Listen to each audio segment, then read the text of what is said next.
Shalom, selamat pagi saudara-saudara yang berbahagia dan terus diberkati Tuhan. Kita berjumpa lagi dalam program Renungan Harian Toraya, edisi Rabu 9 Oktober 2024. Sebelum kita membaca kitab Amsal pasal 8 ayat 32 sampai pasal 9 ayat 6, mari kita berdoa. Ya Bapa di surga, terima kasih untuk setiap cinta kasih-Mu dan pertolongan-Mu dalam hidup kami. Saat ini kami rindu mendengarkan firman-Mu. Beri kami hikmat sehingga kami boleh menjalani hidup dalam ketetapan dan hukum Tuhan yang membuat kami berbahagia. Dalam Kristus kami berdoa. Amin. Saudara yang berbahagia, kita membaca Amsal pasal 8 ayat 32 sampai pasal 9 ayat yang ke-6. Oleh sebab itu, hai anak-anak, dengarkanlah aku, karena berbahagialah mereka yang memelihara jalan-jalanku. Dengarkanlah didikan, maka kamu menjadi bijak, janganlah mengabaikannya. Berbahagialah orang yang mendengarkan daku, yang setiap hari menunggu di pintuku, yang menjaga tiang pintu gerbangku. Karena siapa mendapatkan aku, mendapatkan hidup, dan Tuhan berkenan kepadanya. Tetapi siapa tidak mendapatkan aku merugikan dirinya. Semua orang yang membenci aku mencintai maut. Hikmat telah mendirikan rumahnya, menegakkan ketujuh tiangnya, memotong ternak sembelihannya, mencampur anggurnya dan menyediakan hidangannya. Pelayan-pelayan perempuan telah disuruhnya berseru-seru di tempat-tempat tinggi di kota. Siapa yang tak berpengalaman, singgahlah kemari. Kepada yang tidak berakal budi katanya, marilah, makanlah rotiku dan minumlah anggur yang telah kucampur. Buanglah kebodohan, maka kamu akan hidup, dan ikutilah jalan pengertian. Amin. Bahagia itu berhikmat. Bahagia itu berhikmat. Misa kakinan tu parannu. Apakah yang paling dicari dan dikehendaki oleh manusia dalam hidup? Salah satunya adalah kebahagiaan. Aristoteles mengatakan bahwa tujuan tertinggi manusia adalah mencapai kebahagiaan.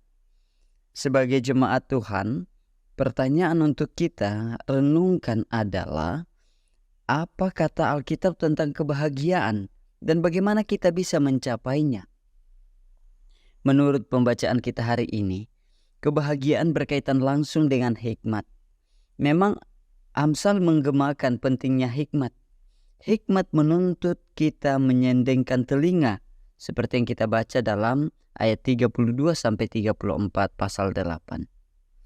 Ia akan menuntun manusia untuk mencapai kebahagiaan. Tetapi harus diingat, hikmat yang dimaksud Amsal bukanlah sebuah teori abstrak yang hanya bisa dipahami melalui meditasi pribadi, tetapi juga menyangkut perhidup, hal etis kehidupan. Sederhananya, hikmat adalah pengenalan ketetapan-ketetapan dan hukum-hukum Tuhan tentang bagaimana seharusnya kita menjalani hidup. Untuk memiliki hikmat, diperlukan didikan yang berkelanjutan. Karena itulah, pengajaran hikmat menyasar orang-orang yang tidak memiliki pengalaman dan tidak berakal budi, seperti yang dikatakan dalam pasal 9 ayat 4. Ajakan untuk memakan roti dan meminum anggur racikan di dalam rumah hikmat pada ayat 5 pasal 9 merujuk pada kerelaan dan kesediaan seseorang untuk belajar tentang hikmat, sehingga ia dapat membuang kebodohannya dan memiliki jalan pengertian. Ayat 6 pasal 9. Kebahagiaan dapat dicapai ketika seseorang sudah memiliki hikmat, dalam arti memiliki pengetahuan yang cukup tentang ketetapan-ketetapan Tuhan dan melakukannya dalam hidup. Saudara-saudara yang kekasih dan berbahagia di dalam Tuhan, marilah berhikmat dalam menjalani hidup.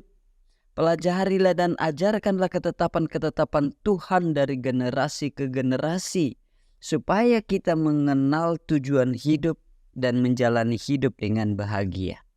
Juga kita dapat terhindar dari kecenderungan perilaku yang mengutamakan hal-hal yang lahiriah.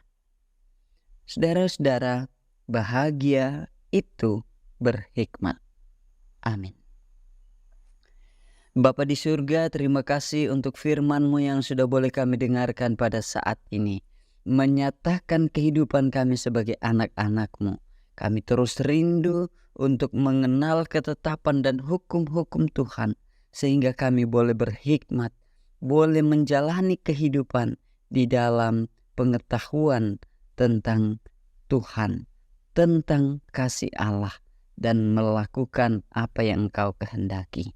Terpujilah kekal Engkau Tuhan, memberkati kami anak-anak-Mu.